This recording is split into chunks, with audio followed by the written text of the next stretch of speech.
Maneva na sema PENDREAM TV. PENDREAM TV de osia dem yopo. In pursuance of Article 67 of the 1992 Constitution, which mandates the President to deliver an address on the state of the nation at the beginning of every session of Parliament. Now, Article 67 of the 1992 Constitution states that the President shall, at the beginning of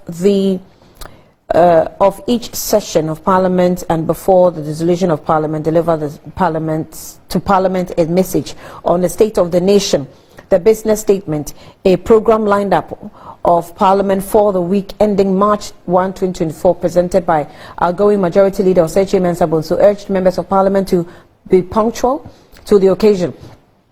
Pursuant to the convention of the House, honourable members are also urged to be punctual and accordingly be in the chamber by 9 a.m.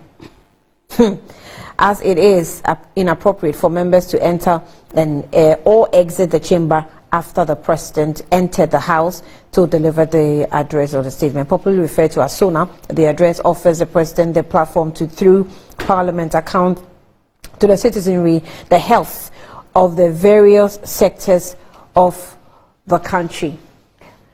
There was a video my producers played before I came on.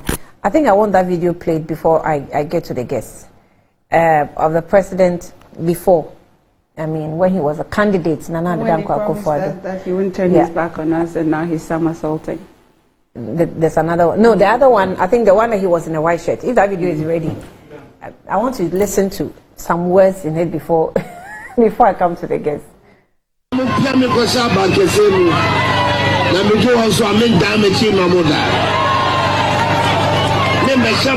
Ghana today is in crisis. Agriculture, once upon a time the bedrock of our development, is a pale shadow of its former self. Manufacturing is at a very low ebb. Corruption is at its height. Our economy is in tatters. Inflation is high. Taxes are high. Businesses, both big and small, are struggling. And millions of young men and women are out of work. Incompetence is the hallmark of the Mahama government. Government appointments are not based on merit, but on considerations which are not only puzzling, but also bizarre. Our healthcare system is in shambles with the collapse of the National Health Insurance Scheme. The cost of education continues to be a big challenge for too many families. Young people who have toiled to obtain qualifications are having great difficulty in finding jobs. And there are hundreds of thousands of Ghanaian children who are not getting the kind of education that they need to compete in the 21st century. Okay. So basically, I think the reason why I play this video is that sometimes when you want to understand how the state, the health of the state really is, like, these are some of the things you want to hear, you know, in terms of the sectors. In summary, you just give bits and pieces of what is happening with everybody in every sector, so that we have a picture or pictorial view of how the nation is doing. So tomorrow he's as president, he's going to offer his last but one address in Parliament. Let's see how it's going to go. I'll start off with the way you're looking at me. You want me to start with you or something? Doc, you want to go first? It doesn't matter. Professor Dr. Agnes, okay, let me have you go first. Is this something that you want to hear too, maybe, or there is more? Well, I don't think there's anything we want to hear from President Akuffo Addo anymore. I think he has clearly demonstrated that he is more incompetent than the people that he called incompetent. based on his own criteria. He mentioned agriculture. Right now, today, Annie, tell me what is happening with agriculture. What happened to the planting for food and jobs? He mentioned manufacturing. Today, tell me what is the current state of the manufacturing in Ghana. What happened to one district, one factory?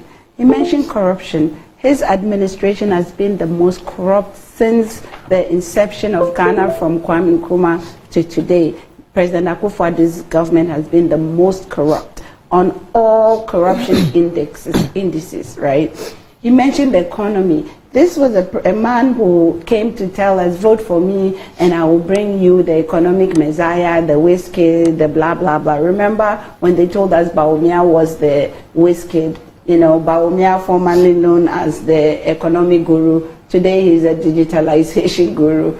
This was the person who gave Vice President Elisata 170 questions. Today, if we gave them those same 170 questions, none of them will be able to answer. And even Bawumia himself is running away from the economy. They have bankrupted the economy. In fact, Ghana's economy is in a recession. We are not paying our debt. We're in IMF with some serious IMF conditionalities. These were the people that told us that we would never go to IMF. Remember, we won't go to IMF today, we won't go to IMF tomorrow, we will never go to IMF. These are the same people that told President Mahama when he went to IMF that he was incompetent. So now, today, let's ask, is he more competent or he's even more incompetent? Or should we call him super incompetent? What happened to the taxes? Today, look at where our taxes are. Now they are taxing Bola tax, they are e-levy tax, they are taxing gaming, they are taxing everything. They are taxing Ghanaians out of their monies that are supposed to be in their pocket. These were the people. President Akuffo Addo was the man who did the Kumipreku because they were introducing VAT. Now today, what was VAT then and what is VAT today? President Akuffo Addo is talking about unemployment. Only last week, the Ghana Statistical Services told us that we have 1.4 million young people from the age of 18 to 35 who are unemployed in Ghana.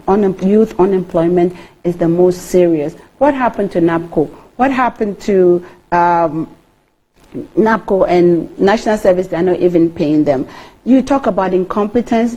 I'm only going by the criteria that he himself mentioned. You know, you see, back then we didn't know who he was, and back then he was bragging. Back then he was telling us he was a lawyer and he's this, and he went to France and worked for Coudet Brothers. I know people who worked for Coudet Brothers back in the day, and there was no lawyer in that law firm called Akuffo Addo. You understand? But back then we didn't really probe him. So today I am blaming us Ghanaians, I'm blaming the civic society for where we are today. Going by his own criteria, he talked about appointment not based on merit. Which administration in the history of Ghana has hired more friends and family, has hired his cousins, his nephews, his children's children, his ex-girlfriends, his ex-baby mamas to be in his administration? This man, if you heard him from the last time to today, I hope tomorrow he's not going to come and tell us more lies. You understand? This is the president who told us back then on your show that he was the healthcare system is in shambles. Back when he was saying those things, President Mahama was building UGMC. President Mahama was rebuilding the Accra Hospital, Ridge Hospital. President Mahama was building Afari Hospital in Kumasi. President Mahama was building Dodowa. President Mahama was building hospital in Kumewu. President Mahama was building the IMA in Tema, the Tema Maritime Hospital. Those were the hospitals, including several CHIMS compound. When President Mahama was doing that job, this person was sitting there calling President Mahama incompetent. You see where he is today. Now today, he has completely disgraced himself. Everything is there. Look at our educational system today. It's free SHS, poorly implemented. Now I have people in school that even parents have to buy food for the kids today, that every day bring them food in school. They don't have textbooks. basic school. They changed the curriculum 3-4 years ago, and they still don't have textbooks as I speak today. He only has 10 months to the end of an 8-year administration. And all these things I'm talking about that President Mahama did, he did all those things in less than 3.5 years.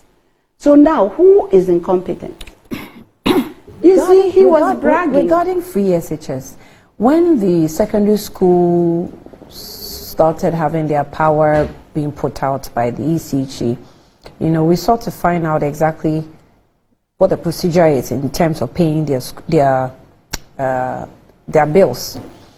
And what we found out was that previously, before the coming in of free SHS, parents were paying. You check their bills and you have the power payments.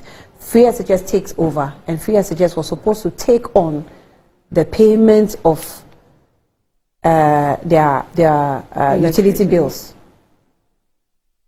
So now I realize that, so that's also now a burden on government. With the implementation of free SHS, that also must be paid by the government. So now it's not the school's responsibility, neither is it maybe the parents' responsibility, but government's responsibility.